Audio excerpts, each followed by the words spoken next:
everyone, this is Lisha from Scarlet Moon Creations, and I am back with my Litha Witchathon Wrap Up video.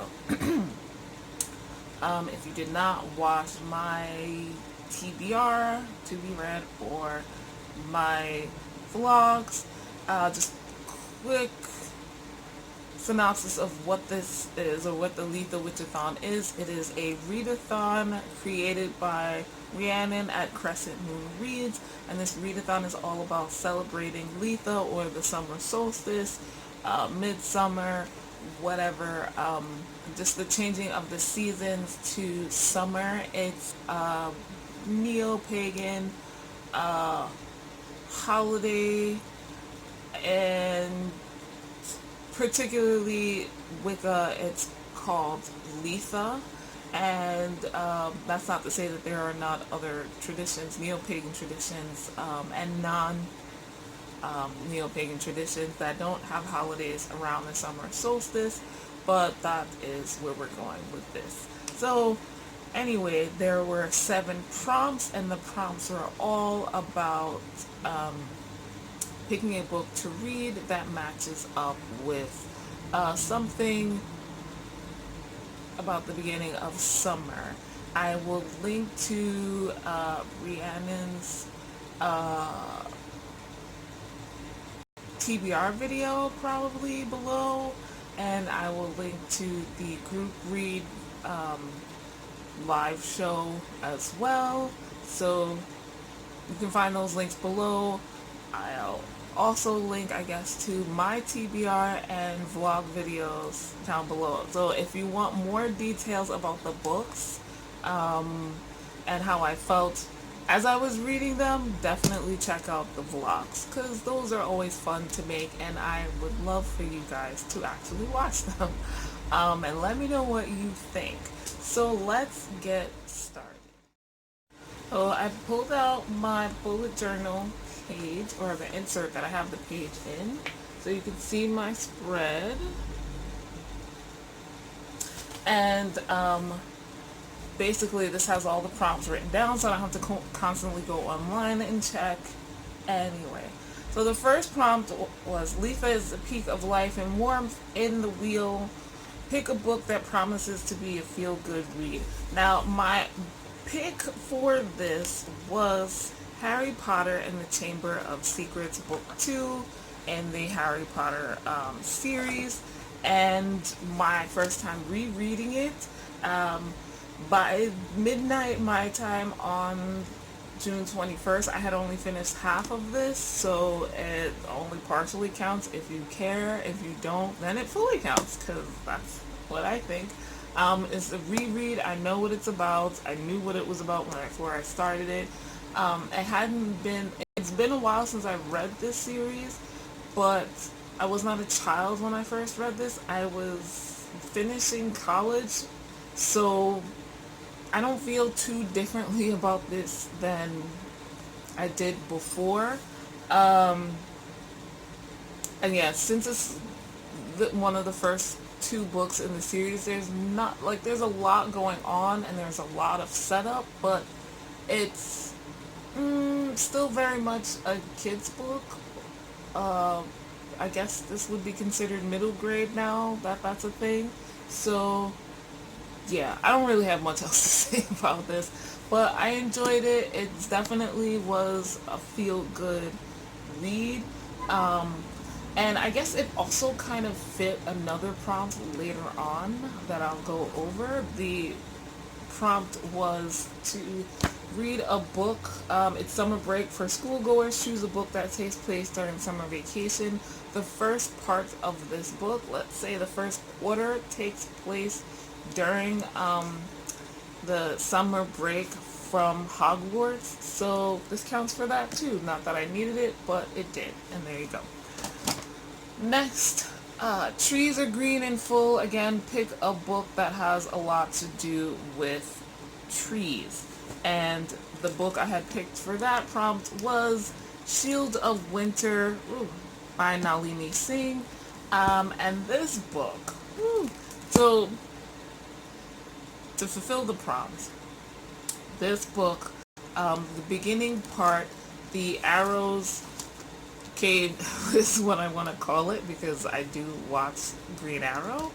Um, but they have like their hidden underground lair, and so they can practice their fighting or whatever in different environments, and also just to have green space. They have like a whole underground forest. And then after we leave that setting, which is like only like 20 pages in the beginning of the book, really, roughly most of the rest of the book, let's say 2/3 of it, is taking place in the Sierra Nevada woods, and it's great. So this is about, or this takes place in Nalini Singh's Side Changeling series. This is like book 13 or 14, so I'm not going to go into too much detail about it. I do give an overall synopsis of the series in my vlog, so go watch that vlog, the first vlog. So this is about paranormal romance between Vasek, who is an Arrow, one of the leaders of the Arrow, and he is a Psi, and his mental powers is that he's a telekinetic. He's one of the most powerful in the world. Most telekinetics need to see an image of where they're going to go there. He doesn't. He can do it by maps, and also by people's faces, and then he moves quicker. He teleports quicker also. That's his teleporting ability, and the two are tied together. He can teleport faster than any other teleporter as well. Also, his love interest is Ivy Jane, and she is Psi as well, and her power turns out to be, she's an empath. And we are watching them fall in love basically after the fall of Silence. Silence was what the protocol that ruled over the Psi race, basically telling them that they can't have any emotions. And that has been breaking. Empaths obviously are connected to emotions, so that was kind of hard. Just watching their love story wasn't really original. I mean, no, romance love story really is. But it was sweet, and Vasek has been in several books in the series before now, so I was just really happy to see him like get a happy ending, so to speak. He finds out, I guess, more about his past in here, as does Ivy Jane. She learns to deal with her power, but what I liked more about this was the continuation of the world building of how things are going between the Psi and the Changelings, as these two races become closer and become closer with human beings. How the Psi as a race is dealing with the fall of Silence. I like that it's not simple and easy. It's very difficult, and not everybody agrees. I loved seeing the update for Krychek and Savannah, I think her name is, who were the couple from the last book. I love them, and I like seeing them go forward, and I like seeing the development of the world now that major changes have been happening. So, that is book 1 that I read. Next is 3. The sun is full and bright. Pick a book with yellow on the cover. And, so originally I had picked up Archangel's Heart, which is another book by Nalini Singh. I realized, if you watch my vlog number 2, that I picked up the wrong book. I was not up to that book yet. I'm actually up to Archangel's Enigma, which I'm going to say has lots of yellow, but if we need to be specific, the font is gold or yellowish. And this is another series. It is the Guild Hunter novels, and this is another synopsis that I give in more detail in my vlog number 2. This is set in a world that's slightly in the future, paranormal romance again.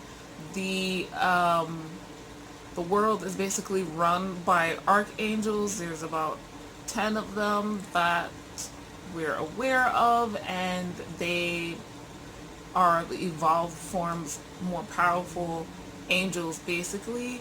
And there's many angels, and angels make vampires, and then there's human beings. So they make vampires out of human beings, to be specific.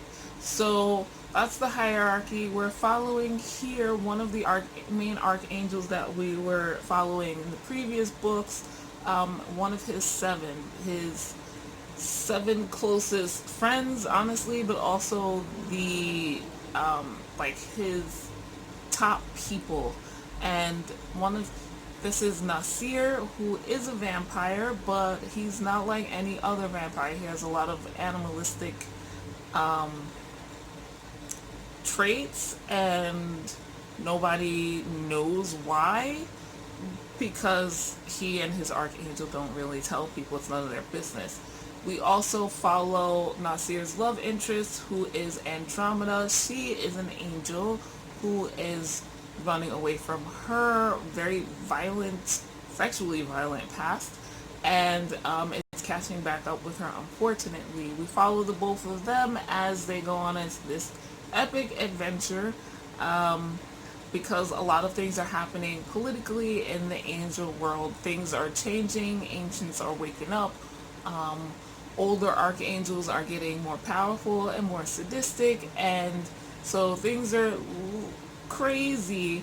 But I love this even more than Shield of Winter. I love Nasir's playful personality, and he and Andromeda together, I just really enjoyed that. I enjoyed the romance in this just as much as I did the overall backstory, what's going on politically and relationally with other archangels and vampires and stuff.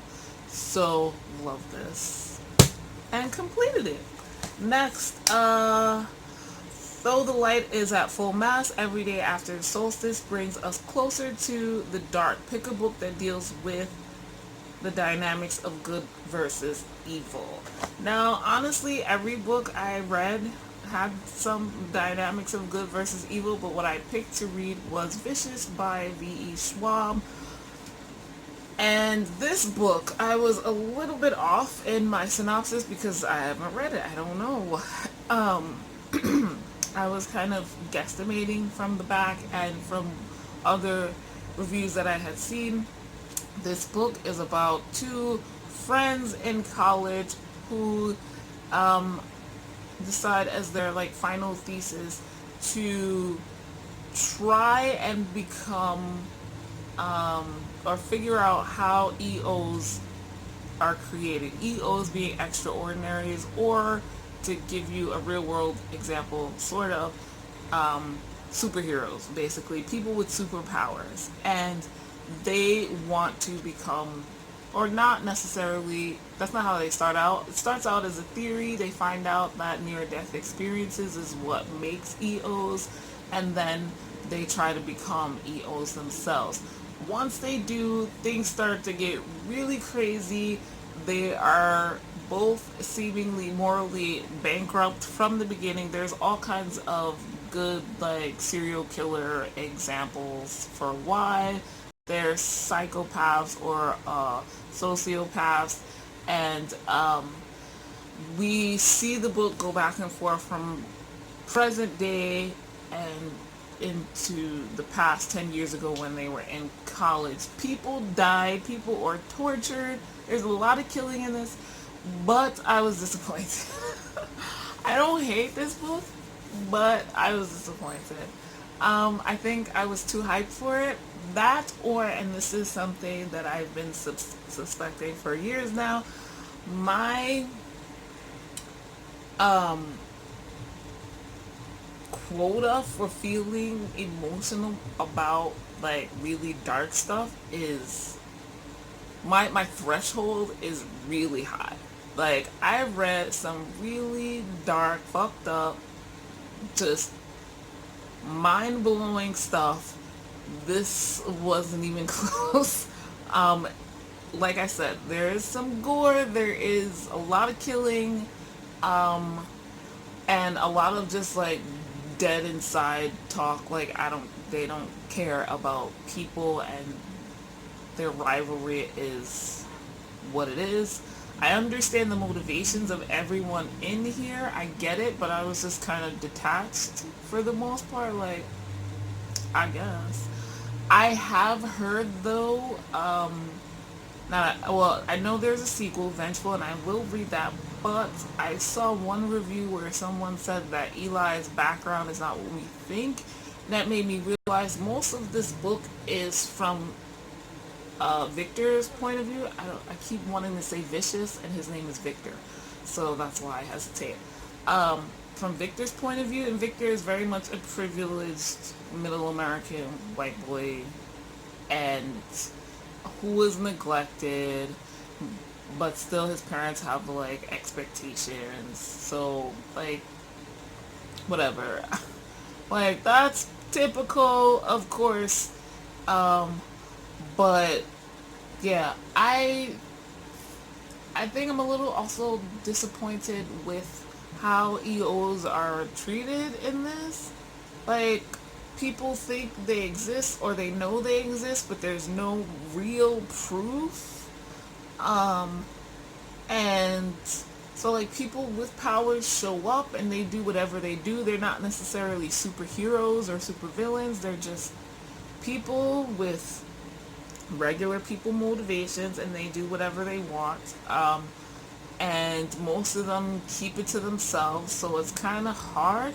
But there is a faction within the police that is supposed to follow up on any potential EO sightings. So like the government knows, but I don't know. It's just very nebulous, and I didn't like that. I was like, but it's not a bad book. I just wasn't as happy with how it turned out to be, unfortunately for me, really. So next up, It's Hot. Take a pic or film a vid of you reading by the pool. Pools are not open. I do not own a pool or know anyone who does, and I did not make it to the beach because 6 out of the 8 days of Witchathon, it rained. And the first 2 days, I was busy doing other things. So I didn't make it to the beach. I did read on the first day by the Bronx River. And I showed some clips of that in my vlog. So you can check that out if you want to. Okay, prompt number 6. It's a summer break for schoolgoers. Choose a book that takes place during summer vacation. The book I chose for this was Summer of Salt by Katrina Leno. And sorry, it's a library book, so they have the plastic. I love this. This was my favorite read of this Witchathon. This book is the group book also, and the prompt for number 7 is read the group book, which is this. So Rhiannon, thank you so very much for choosing this book. I enjoyed it so much. Honestly, partially because of the nostalgia. I have mentioned this in my witchy history fiction books that I read tons of Nora Roberts books, and one series in particular that I mentioned in that video is the Jewels of the Sun by Nora Roberts series, and it's so very similar to this. It's uncanny. It No, it's not really uncanny. I'm just over exaggerating. It's not like this was plagiarized or anything like that. This is a book about the Fenways. Let me just look it up again because I know that's wrong. Fernways. We're not talking about the baseball stadium, which that. The Fernway women who live on the Isle by the Sea have always done, and they have magic. And the girls get their magic by their 18th birthday. It varies person to person. We don't know. They run in and basically make all their money over the summer every year. That is usually how these kind of island businesses work out anyway. They get a lot of tourists that come to see a very special bird, and this summer is the last summer for the two sisters before they leave and go to college. So Georgina and her twin sister Mary are 17 and about to turn 18 at the end of the summer, and then leave the island for their first time ever in their entire lives to go to college. So it's a comforting read. It's a nice summer read. There are trigger warnings for rape towards the end. I know that's a spoiler for the plot, but I can't not do it. I decided. But it doesn't, I don't know. I think you'll be okay. The I just like the Jewels of the Sun trilogy is about witches on an island. Their family passes down their magics through blood, same as the Fernway women. One of them owns, I believe, like a bookstore on the island in Jewels of the Sun, and it's just there's an overall similar feeling, and I really like that trilogy. And I like other Nora Roberts trilogies that are similar, where it's just like regular people, regular families, but they have a little bit of magic. And their neighbors kind of know, but they don't really talk about it. And there's a love story going on. So this has LGBT rep, as one of the daughters is a lesbian, and there's a really cute love story in there going on. I like her love story. They're so cute and sweet. Also, I gotta say that Georgina's best friend, let me find her name, Vira, I kept calling her Vera, but I think it's probably Vira because her full name is Elvira. She is badass. She reminds me of this weird mix of Daria from the 90s cartoon Daria, but also Paris from Gilmore Girls. Great combination. I love her. She's just like, let's get shit done and whatever. She pilots a boat. I love it. It's great. So pick this up if you can. It's mostly sweet. The rape part is not on screen. It is mentioned. The word is not even only brought up once in here. And there's a generally happy ending. So pick it up. And those are my reads for the Litha Witchathon. The next Witchathon is going to be for Samhain or Halloween time. So that's going to be in October. And I'll try to participate again. Thank you guys so much for watching. And I will see you in my next video. Bye.